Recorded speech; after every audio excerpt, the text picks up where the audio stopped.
jusqu'à la finale de Ligue des Champions et uniquement sur ma chaîne, 15 € en cash offert et votre premier dépôt doublé avec le lien en description. Les amis, bienvenue, j'espère que vous allez tous très bien, très content oui de vous retrouver pour cette nouvelle vidéo parce qu'on y est, c'est la semaine la plus importante de la saison pour l'instant. On est à dimanche 14 mai, 11h51, très content de vous retrouver en ce week-end et j'espère que vous passez un bon dimanche. Très content de vous retrouver parce que, ouais, c'est là, dans 4 jours, on connaîtra l'identité des finalistes, on connaîtra cette finale de Ligue des Champions 2023. Et il y a cette vidéo qui arrive, la preview de City Real dans quelques jours, qui va être juste démentielle. Énorme vidéo pour un énorme match, j'ai trop hâte de ça.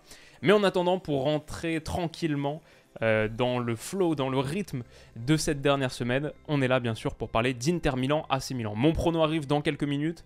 Si vous voulez y accéder directement, c'est possible avec le timecode en description. Mais d'abord, un petit point sur l'AC Milan, qui vient de vivre une des pires semaines de son histoire récente. Non seulement c'est un club qui a été sèchement battu à l'aller en demi-finale de Ligue des Champions par son plus grand rival, donc un truc qui pique un peu, mais en plus, ce week-end, hier, ils ont perdu à nouveau 2-0 contre la Spezia, contre un club qui est 18ème de Serie A.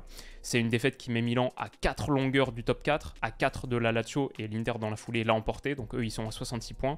Milan à 4 longueurs du top 4, à 3 journées de la fin. Ils disent en gros quasiment adieu à la Ligue des Champions, sauf si peut-être la Juve voit sa pénalité confirmée, là ok. Sauf sinon s'ils peuvent renverser l'Inter cette semaine, se qualifier pour la finale de Ligue des Champions et la remporter. Mais ça va pas être simple parce que Bennacer, qui s'était blessé à l'aller, on en a parlé dans l'analyse, il va être opéré, donc il est out jusqu'à la fin de saison. Krunic a raté le match ce week-end contre la Spezia à cause d'une blessure, à voir s'il est rétabli, mais c'est pas sûr. Et puis il y a cette grande question en suspens, bien sûr. Est-ce que Rafael Leao sera là, lui qui a raté le match aller? Alors selon Pioli, il devrait peut-être être de retour, il y a une bonne chance qu'il soit là, en gros. Il a suivi un programme spécial calibré pour la Ligue des Champions, qu'il a vu rater le match de ce week-end. Donc je pense personnellement qu'il sera là, mais à quel niveau? Dans quel état? C'est la grande interrogation. Il y a énormément de choses qui reposent là-dessus, et on le voit, je crois qu'on le lit bien sur le visage de Stefano Pioli. On est sur un club inquiet qui est face à une montagne. Et cette montagne, elle s'appelle l'Inter, parce que c'est pas forcément le truc qu'on aurait anticipé il y a quelques mois, mais ils sont en train de finir la saison extrêmement fort. Encore une victoire ce week-end contre Sassuolo, 4-2, c'est la 7e victoire consécutive, toutes compétitions confondues pour l'Inter. Et du coup, c'est une place sur le podium confortée, 66 points comme on l'a dit, 5 d'avance sur l'AC Milan. C'est une victoire qui les qualifie virtuellement pour la Ligue des Champions. En plus, ils ont pu l'obtenir en faisant nettement tourner leur effectif. Lautaro Martinez, Darmian, Bastoni, Dumfries, Dzeko, Çalhanoğlu, Barella, Onana, c'est 8 gars qui étaient titulaires contre l'AC Milan en milieu de semaine et qui ont commencé sur le banc contre Sassuolo. Certains qui ne sont même pas rentrés en cours de jeu. Donc c'est un match qui a permis de régénérer le capital physique de pas mal de l'équipe et en plus de poursuivre la montée en confiance pour d'autres, comme Lukaku qui a planté un doublé dont le premier but qui est absolument fantastique, de très haute qualité, vraiment remarquable. Tout n'est pas parfait du côté de l'Inter, ils se sont fait un petit peu peur en fin de match en encaissant 2 et défensivement on a vu quelques soucis, mais pour un match avec quasiment l'équipe B, ça peut aussi se comprendre. Et quoi qu'il arrive, c'est un club, une équipe qui arrive physiquement, mentalement, niveau confiance, ils sont au top, ils arrivent en pleine forme. Donc mon prono sur ce match, quand on voit les cotes, l'Inter est à 2,05, leur victoire en 90 minutes, 2,05, le nul à 3,30, l'AC Milan à 3,65, mais alors pour la qualif, c'est démentiel, c'est un gouffre, un océan qui sépare les deux clubs. L'Inter 1,02, l'AC Milan 11,50, ce qui reflète bien sûr la victoire 2-0 de l'Inter à l'aller, mais aussi le différentiel de confiance, de fraîcheur physique, de profondeur d'effectif, et sans doute l'interrogation qui entoure encore un peu la participation de Rafael Leao, en tout cas sa participation à 100%. Voilà, 11,50 pour l'AC Milan, tout ça, ce sont des cotes que vous trouvez sur Winamax, qui sponsorise cette vidéo, qui sponsorise la chaîne en 2023, et avec lesquelles je me suis associé en 2023 pour offrir la meilleure offre de Bienvenue de France, qui en plus augmente jusqu'à la finale de Ligue des Champions. Vous avez l'offre spéciale Winamax Willou, 15 € en cash offert à l'inscription. Je suis la seule chaîne qui propose ça, c'est accessible avec le lien en description. Vous cliquez sur le lien, vous créez un compte et vous effectuez un premier dépôt qui est minimum de 15 €. Il est instantanément doublé en pari gratuit et en plus de ça, vous recevez aussi 15 € en cash. Donc si vous faites un premier dépôt, le max c'est 100 €, donc 100 x 2, 200 plus 15, ok. Mais si vous faites le minimum, 15 €, et bah vous vous retrouvez avec 15 x 2 plus 15 encore, 45 €. Votre capital de 15 € est devenu 45 € avec lesquels vous pouvez parier. Donc ça, c'est accessible avec le lien en description qui débloque le bonus de bienvenue et qui me rémunère à chaque utilisation, qui est un vrai soutien pour la chaîne. Mais c'est accessible aussi uniquement si vous êtes majeur, strictement interdit aux mineurs. Et faites attention si vous jouez, la plupart du temps, on perd.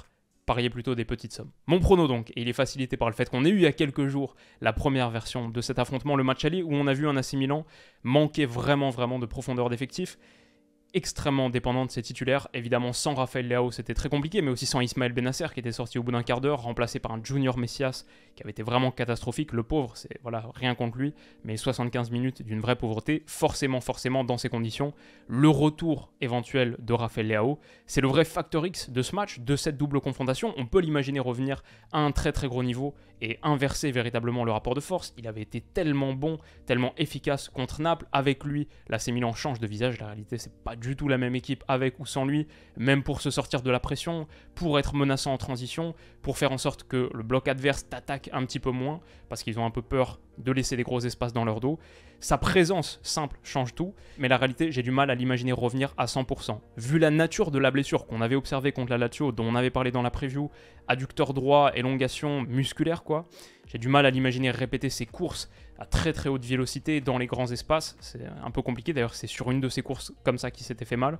Donc vu la blessure, vu sa nature, ça me semble être un timing assez court, et la réalité c'est que Milan, tu sais qu'ils vont le faire jouer, même si c'est 40-50%, ils vont le faire jouer. Donc voilà, j'ai peur qu'on ne le voit pas au maximum de ses capacités. Il y a aussi d'autres questions évidemment. L'Inter avait nettement dominé l'entrejeu. Tactiquement, à l'aller, on avait vu avec les déplacements de Tonali dans l'interligne pour apporter un petit peu de verticalité, faire mal dans cet espace.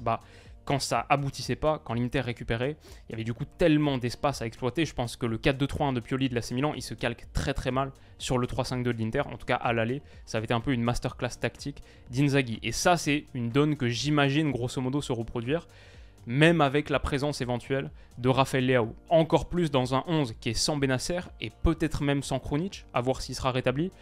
Côté Inter, Dzeko avait été très bon. En plus, c'est une solution idéale pour battre la pression, ce qui fait que l'AC Milan a un peu plus de mal à exercer ce pressing dans la moitié terrain adverse. Lautaro Martinez, je l'avais trouvé excellent.